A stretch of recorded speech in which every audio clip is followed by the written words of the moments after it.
掂啊！喂，幾時有温習堂啊？其實堂都係温習堂嚟嘅。咁我會適當時間咧，會同大家講下啲重點嘅啊。不過咧，我講嘅啲未必係個個啱聽，可能我講咗你哋唔知喎，所以你留心聽啊。突然間有新介紹嗰啲咧，你哋就要諗下我講緊咩。OK， 嗱我哋講下我哋嘅遇到啲咩突發情況啦。好似我哋有時喺我哋香港啊，特別我哋香港嘅醫療界裏邊一個特別之處咧，我哋公私營係聯合去合作提供服務俾市民嘅咁點解會有呢啲咁樣咧咁因為呢啲有可能係我哋嘅會問嘅問題嚟嘅點解我哋會有 public 同時間亦會有 private 兩個 path 嘅 system 出現咧好，跟住就係一個咁嘅 framework， 一個咁嘅 framework 嘅圖。呢個 framework 嘅圖咧我就唔會咁直接咁考大家嘅。不過咧，希望你哋做功課嘅時候，無論你係做你哋自己呢個 subject 嘅，又或者你做其他科，或者你哋將會考做呢個 thesis 論文嘅時候咧，呢個 framework 就好有幫助。希望呢個圖幫到你哋，可以當你諗唔到點子去寫嘅時候咧，點樣可以寫好多嘢出嚟咧？其實環繞呢幾個大嘅主線，但喺呢啲主線裏邊諗咧，你就諗到好多嘢可以幫你哋做論文啊，或者做功課嘅時候可以攞參考。因為咧，當你要寫一個文章，好多時啲題目都會同我講 discuss 一下啦 ，mention 一下啦 ，explain 一下啦 ，explore 一下啦。用呢啲字眼其實就提大家咧，你識幾多嘅嘢你就講幾多，但係識幾多講幾多個比重係啲乜嘢？個比重有幾成幾多 percent 咧講幾多？幾 percent 講幾多？幾多 percent 講幾多？呢個咧就有技巧喺度嘅，同埋你自己 balance 翻究竟你當一刻腦裏邊有幾多料，有幾多字數喺裏邊，你自己可以泵翻出嚟。咁至於個比例幾多咧，你可以按照住呢啲比例你自己去分。呢個就係嗰個答題啊，或者係嗰個你寫文章個技巧嚟嘅。往往我哋寫文章啦，可能你哋都會嚟緊，你哋差唔多畢業嘅時候，可能你哋需要寫一啲 thesis 或者一啲 essay 嘅。OK， 咁我俾個字數你10000字或者8000字，要 discuss 呢啲 topic， 咁一定實會有啲起承轉合嘅。嗰個 topic 就住個 topic， 你 study 個 topic 喺度講，可能 background 啊、introduction 啊，跟住你有啲咩 literature review 啊，跟住你再一啲咩嘅 analysis 啊。At the end 咧，你發掘到啲乜嘢 findings， 最後 draw conclusion， 其實都係一啲咁樣嘅 layout 嚟嘅，一種嘅 structure。咁你有啲咩嘅料子可以執啲咩嘢去講？你點樣 discuss？ 用啲咩嘅主線同埋係咩咧？攞到高分。咁你要有料，你足夠嘅料，你先攞到高分㗎嘛。其實大家做功課係好簡單嘅，求其寫啲字落去一定會有啲分㗎。有交準時交有嘢，點都會有啲分嘅。但係高唔高分，攞唔攞到高分就睇你個 layout。裏面 structure 嘅嘢做唔做，就睇你哋睇你。咁所以我希望呢個圖可以幫到大家。呢個圖唔係等你記住，阿 Sir 到時咧有個嘢要考有乜嘢嘅 items under organisation 唔係咁問嘅。大家高班唔會再咁問你嘅嘢嘅。喺一 power topic 裏面，你從幾個角度去講唔同嘅事，會咁樣考你哋好 open 嘅。唔會有一段書你抄到，一定憑你哋嘅領略同實踐經驗，再加你哋睇咗啲乜嘢寫翻出嚟。咁就住通常都係就住 organisation technical social ethical 呢啲咁樣去寫出嚟。所以呢個圖希望幫到你哋，唔同嘅科目都攞得翻出嚟用嘅呢啲同埋咧，你要 develop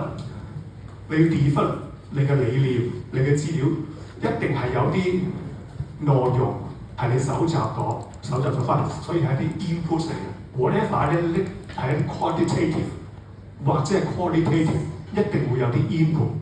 然之後你 process、digest、reference， 然之後 output、express 翻你識幾多嘢講幾多嘢，所以其實都來自一條不路嘅。你睇咗幾多書，睇咗幾多 literature， 做咗幾多 tests 唔係考試嘅 tests 而係嗰啲你 collect 到幾多 data， 做咗幾多 survey 啊，睇咗幾多 review 啊，跟住嗰啲 input， 再加埋實踐經驗 process。處理下邊啲啱，邊啲唔啱，邊啲現代嘅可以攞出嚟參考，有啲過時嘅就唔係攞出嚟參考啦。然之後咧就 output 翻你，將你嘅總結攞翻出嚟 ，OK。而呢啲學咗嘅嘢唔係純粹係 describe 你識幾多嘢，知道幾多嘢咁簡單，而係你從啲 findings conclusion 裏面 bring 到啲咩 impact 俾你做緊嘅 environment， 俾你嘅 society， 俾你嘅 patients， 俾你嘅 client， 俾需要嘅人，呢個先至係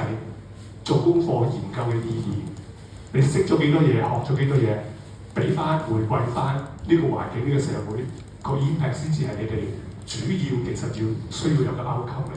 OK， 所以無論你哋係做我哋嘅功課，考我哋嘅試，做我哋呢班呢個 class 呢個 subject 嘅 essay 都好，或者係你哋其他科，或者係第日讀上去讀 master， 甚至讀 doctorate degree， 其實個 path 都係咁行嘅，都係睇你學咗幾多嘢，參考咗幾多嘢，處理過 describe conclude。Bring the social impact 呢啲嘢，其實個攞都係咁樣嘅，只不過層次同闊度唔同啊！記住呢個希望俾到你哋一生受用嘅認識啊 ！OK， 咁我哋都憑住呢啲去諗去 analyse 一啲事情嘅 OK。好，我哋繼續溫習啦 OK。好啦，另外咧又要提翻大家有啲咩咧？我哋咧。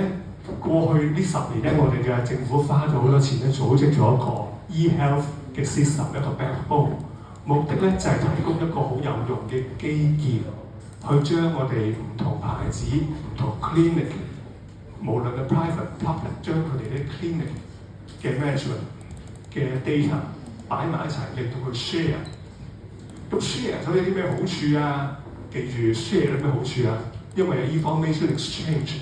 令到我哋 avoid 到我哋嘅 duplicate 嘅 input，avoid 到我哋 duplicate 嘅 effort， 令到我哋嘅 patients 同埋我哋嘅同事做嘢嘅時間慳咗，所以我哋可以提供到更快嘅治療 ，provide 到更加 holistic 嘅 patients care。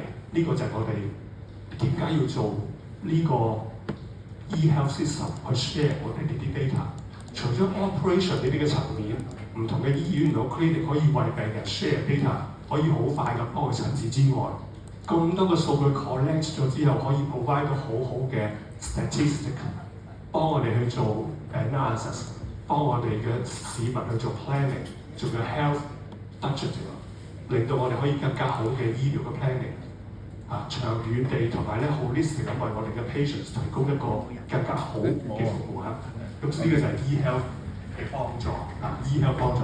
所以基本上咧，當你做功課或者係俾人問到嘅時候，係唔係都提呢個 e-health？ 點都要諗到呢個 e-health 有用嘅。OK， 呢個就係攞分嘅位。OK， 好，跟住咯，我哋要諗下，我哋有啲乜嘢嘅實質嘅 policy 因為咧，我哋呢啲系統啊，無論係 public 或者 private 用緊嘅呢啲嘅 clinical management system， 呢個 e-health sharing 嘅，其實因為佢係裝住好多 patients 嘅 data， 我哋全部市民嘅 data 喺裏面，所以我哋要好好保護佢，同埋要好好維護佢。咁點樣去令到保護到我哋嘅 data 咧？點樣去 protect 到？如果有人入侵、非法咁取傳我哋嘅 data， 我哋點樣可以阻止同埋提供阻嚇嘅作用？同埋要有法例㗎嘛，唔係話我話犯規嘅，一定要有啲立例去保障，要有立例。咁邊啲條例幫到我哋咧？記住嗰啲 number， 記住 number 係乜嘢啊？記住咩 number 喎？咁呢大同埋之後阿金 Sir 個堂都會有特別講嘅。有一條625係咩嚟嘅咧？就係就住呢個 e-health 係特別設立嘅。另外一個個人私隱保障486係咩？就係用嚟 protect 翻我哋嘅資料嘅。呢兩個 number 你哋要記住 ，OK？ 詳情喺 news 都有啦OK？ 你哋自己可以查下 OK？ 第三個咧就係呢個圖啦。呢個圖我都強調過好多次啦，就係抽下你哋問，記唔記得呢個圖講啲咩㗎？問下同學先，喚醒下同學記憶先。上次我都問過，好同學仔，呢個圖係講啲咩㗎？呢個圖有3個 party， 又有條鎖匙，又有箭嘴，究竟係講啲咩嘅咧？你睇個圖，唔怕錯嘅，唔錯都唔緊要，隨便試下講。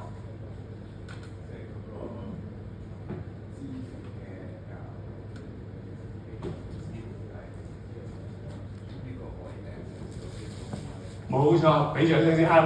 雖然係第一條問題啊，好清晰答到係乜嘢，冇錯啊。嗱，咁細節要大家留意翻啲細節同埋啲 keywords 喺邊度啊？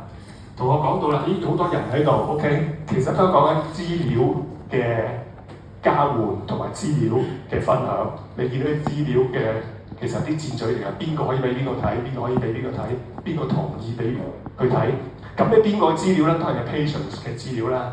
邊個可以睇？當然係醫護人員同埋個系統啦，係嘛？但係作為如果 patients 嘅你同我願唔願意俾一個陌生嘅人去睇咧？咁呢一樣就需要啲乜嘢？考下同學先。如果我想俾啲資料你睇，就需要啲乜嘢？permission，OK， 啱嘅。permission 係一個字，不過我哋有個更好嘅字，有個更好嘅字。更好嘅字咩？啱嘅 permission 係啱嘅，不過啲更啱嘅 consent 只係俾掌聲兩位頭先，冇錯。兩樣都啱嘅。permission 係技術性嘅，我攞唔攞到一樣嘢 ，OK， 係需要有個 permission 去我攞到嘅。但係高一個層次去講呢個字係咩咧？我腦裏面我要有個 consent， 我有個意願 ，OK， 我要我授權係唔同層次嘅，兩樣都啱嘅，兩樣都啱嘅，係唔同嘅層次。所以係，但係咧，我哋呢度希望你哋會常用到個字咩？就係 consent 個字。OK， 好啦，有個主線，有個主角，個 patient， 即係我同你，有我哋嘅好重要嘅 privacy， 我哋嘅資料有 data， 又有份睇，有份聽嗰個人，我哋都係高級啲啦，唔好叫人咁簡單啦。我哋學咗好多嘢，我哋唔叫人，叫咩？問下同學先，我哋都唔好叫人啦，高級啲，唔叫人嘅。唔怕答，唔怕答。嗱，我成日提嘅啲字，但係我哋識得學啲高級啲。唔好叫人，唔係叫人咧，或者你錯嘅。我呢個人，我呢種人，唔係叫人，唔係呢個 person， 唔係呢個 role 叫嘅。有冇試下？Human 唔係 party 接近，再高級啲啱啊！俾掌聲先啱，你個路向啱㗎。好 generic 講緊人啦，我哋廣東話講緊人啦。咁啊，再用英文 interpret 係 party 啦，你呢個 party， 我呢個 party， 有冇啲再高級啲嘅事？試下高級啲，或者高班或者高級啲嘅事。S 字頭嘅 stakeholders 寫俾掌聲啱 ，stakeholders 記住，嗱啲字我哋要學識高級啲 ，OK， 我哋寫文章高級啲，咁先攞到高分嘅，攞啲高級啲嘅字 ，OK，stakeholders，OK， 睇翻呢個圖，我哋呢啲 stakeholders 裏面 ，OK， 我哋 patients 係一組嘅 stakeholders， 一類型嘅 stakeholders， 呢度 healthcare professional 佢哋都係一類型嘅 stakeholders， 因為佢哋負責處理啲 data。輸入呢啲 data、interpret 呢啲 data、present 呢啲 data、process data 嘅 stakeholders， 佢哋係一個好重要嘅 stakeholders。佢哋咧需要接收 patient 嘅資料，同時間有一個 third party， 另外一組嘅 stakeholders。呢個 stakeholders 咧就唔係一個 live 嘅人物，即係唔係一個 patient， 唔係一個 healthcare professional， 佢係一個咩？佢係一個死物嚟嘅 system 嚟嘅，就係 e-health。咁呢三個 stakeholders 裏面都會有機會 exchange 佢哋嘅資料嘅。點解會 exchange 咧 ？Patients 根據佢當日嘅描述，佢當日佢嘅感受，被動咁 measure 到佢嘅 symptoms、vital sign。Healthcare professional record 到佢，將佢擺落去個 system 裏面。process 完之後，有需要佢可以睇翻 patients 呢個 stakeholders 可以睇翻，所以形成咗個 loop， 互相都可以交換到資料 loop， 大家都會 input 落去嘅，大家都會 output 嘅，所以大家都喺一個 loop 裏面 ，OK。咁至於最重要，我哋講到頭先我哋 stakeholders 之間嗰個 keywords， 頭先同我提到，可唔可以攞到出嚟睇？可唔可以擺落去 technically 呢個就係個 permission。不過當我哋 party 之間主要提供資料嗰個 stakeholders 佢就要提供個 consent，provide 嗰個 consent， 先至可以將呢啲資料記錄落去，呢啲資料先至可以 pass 俾我哋嘅 healthcare professional。咁呢個 keyword stage 係個 consent，OK，咁所以喺呢個圖裏面學到好多嘢喎 ，OK， 呢啲 relationship 啦 ，information 嘅 flow 啦，個 keywords 就係 consent， 仲有我哋 stakeholders 啦，呢啲字眼你哋要識得好亮麗啊，好華麗咁去砌翻。當有老師問起、口頭問起嘅時候，你哋要識得好似好流利咁講翻出嚟，因為基本上呢個都係必問嘅嘢嚟㗎啦。睇下爭在問咗邊一隊嘅啫 ，OK。當你哋第日有機會讀 peer review 睇人哋點樣 debate 嘅時候咧，你就會睇到基本上呢啲都係必問嘅嘢。可能你哋會問人哋，可能導師會問你哋 ，OK。但係呢個咧都係必問，因為呢個係關鍵嘅基礎嚟嘅，OK。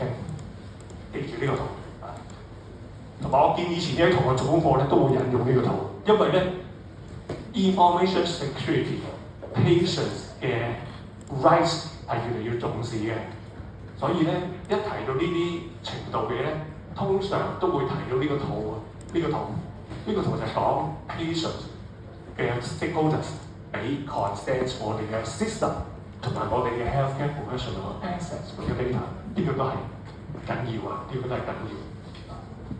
咁記住個關係啊 ，OK， 記住關係。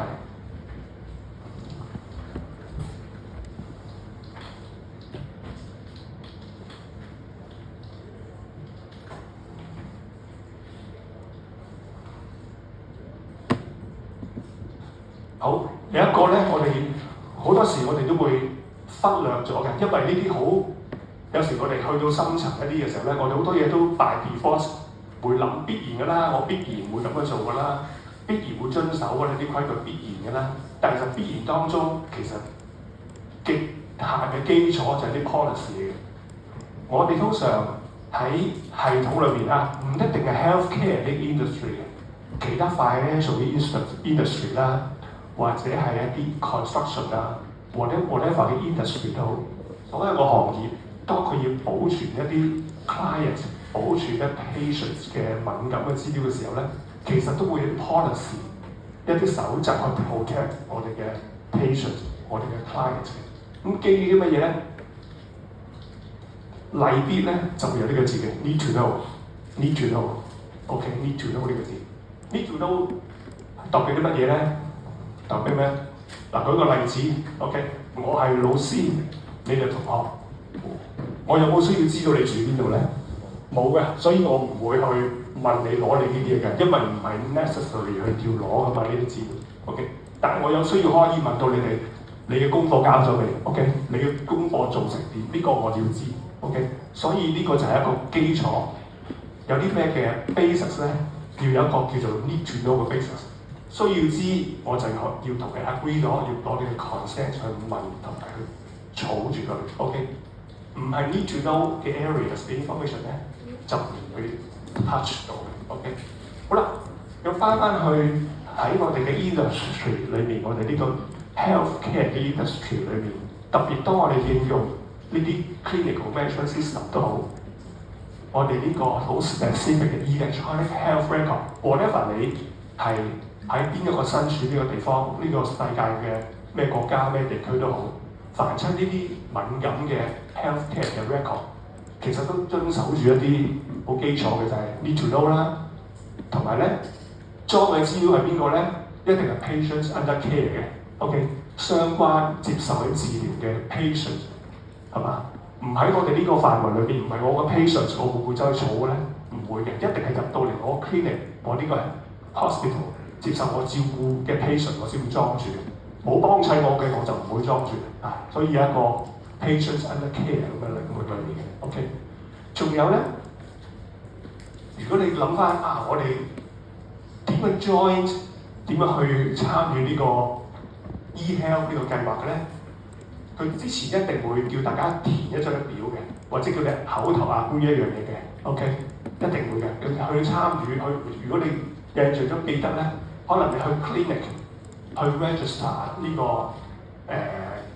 HA 高去 verify 嘅時候，或者你自己去 join 用個 app 啊或者個網頁去 join 呢個 program 嘅話咧，佢必先咧會有一堆嘢要你 agree 嘅 ，OK？ 咁其中有一樣會 mention 到咧就係、叫做 voluntary participation， 即係自由參與嘅，冇人用槍指住你一定要參加嘅，你唔 join 冇問題嘅，冇問題，你唔 join 呢啲嘅 e-health 呢啲係冇問題嘅，冇問題，呢個自由參與嘅，唔係一個必要參與。不過當你 join 咗之後，你都可以自由去退出都得嘅，你可以唔 join 可以退翻出去得嘅，所以呢個咧係一個 voluntary participation 自由參與嘅，亦都可以隨時 quit 翻出嚟都得嘅 ，OK？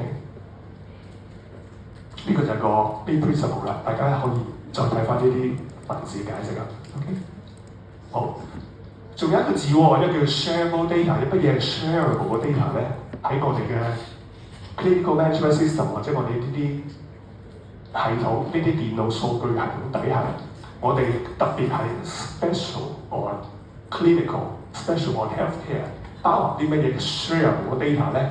就係以下呢啲啦，呢啲範疇嘅。其實你哋睇翻你哋每做功課啊，做功課或者你哋會 discuss 嘅題目裏面咧，其實都 cover 咗呢啲嘅。譬如你有啲興趣去做題目嘅時候，你可能會揀我會揀 electronic health record， 或者揀呢個 laboratory information system， 或者我想 discuss 一下 CPOE 都離不開呢幾個系統嘅範疇。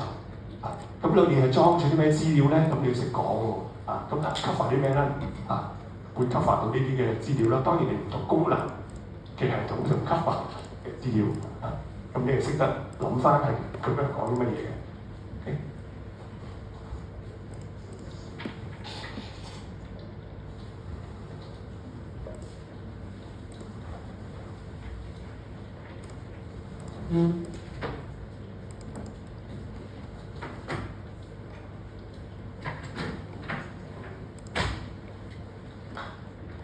又同大家提下啦 ，OK？ 咁一個字咧，我哋唔會好技術性咁要你搬出嚟去問你哋去考慮背一背乜嘢嘅 definition 叫做 interoperability， 背一背呢個 definition 先，唔會嘅，唔會問嘅，唔會咁樣問嘅 ，OK？ 但係我哋要知道 interoperability 嗰個精神係乜嘢，個 purpose 係乜嘢，就係講緊唔同牌子、唔同機構，佢哋用緊自家嗰一套嘅 clinical 嘅 management system 管理嗰啲 patient 嘅 data。你嗰間醫院裝住 manage 緊，同我嗰間醫院睇到 manage 緊嗰啲 data， 大家都可以係互通嘅。我哋大家之間可以點解可以 operate 到咧？我打嘅 data 輸入嘅 data 點會喺你嗰邊睇得到咧？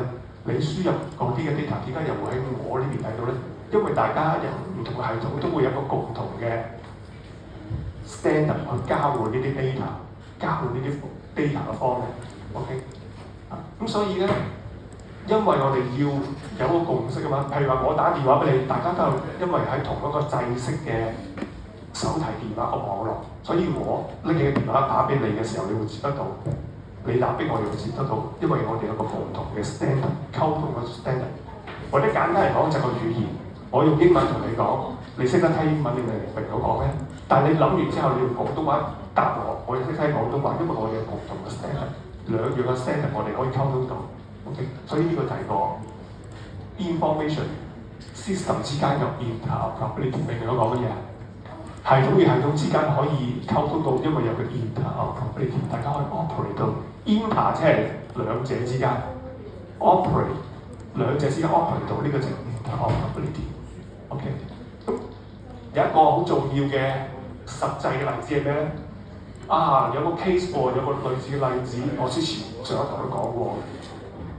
有個 patient 可能係你喺呢個 clinic 裏邊睇完症去完一 consult 個 doctor 之後，過咗一段時間，去另外一間 clinic， 咁另外一間 clinic 因為咧可以 share 到佢你嘅 patient 嘅 data， 所以佢呢個 clinic 可以睇翻之前你喺之前嗰間嘅 clinic 所入過嘅資料，咁點解會睇到咧？因為係第一，當然係有 real time 適當時間嘅 update。OK， 假如係冇 update 到嘅話咧，即係喺之前嗰間 clinic 冇 update 嘅話，咁喺我呢間當然睇唔到啦，係咪？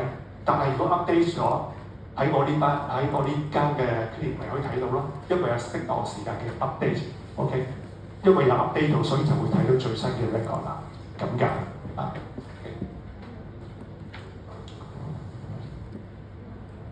咁我最拉尾嗰個又同大家 remind 翻下呢個 Implement Strong Access Control and User Authentication Mechanism。好，呢個咧有似頭先我哋講過 permission 嗰個字，凡親有 data， 我哋可以有 access right 去攞呢個 data， 可以睇呢個 patient 嘅 data 嘅話，即係話咧個系統裏邊需要有 appropriate access control。乜嘢叫 access control 啊？可以試下問下先，咩叫 access？ 咩叫 control？ 乜嘢叫做 access control？ 好，問呢個同先，乜嘢叫做 access control 啊？係咩嚟㗎？你嘅理解係？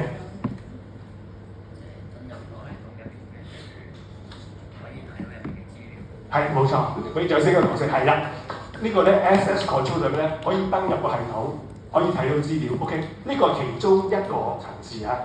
因為首要嘅 step 當然係你可以 as 一個 user， 你可以 log in 到入去，然之後可以睇到啦。呢個係最基礎嘅第一步，即係你入門口 at least 你都要有鎖匙打開門入到去啦，係咪？冇個鎖匙根本入唔到呢個門口啦，係咪？除非個門口冇鎖啫，冇門嘅啫。OK，as soon 呢個門口係有鎖，你可以解鎖入到嚟。咁你就可以入到去啦。好，時間啱啱夠，我哋嚟 take 個 attendance 先，大家嚇。請大家攞出個手機出嚟 log in 學校嘅 WiFi， 同埋 disable 你其他嗰啲 VPN，make sure 你入到學校嘅 WiFi， 用你嘅 WiFi 去 take attendance 啦。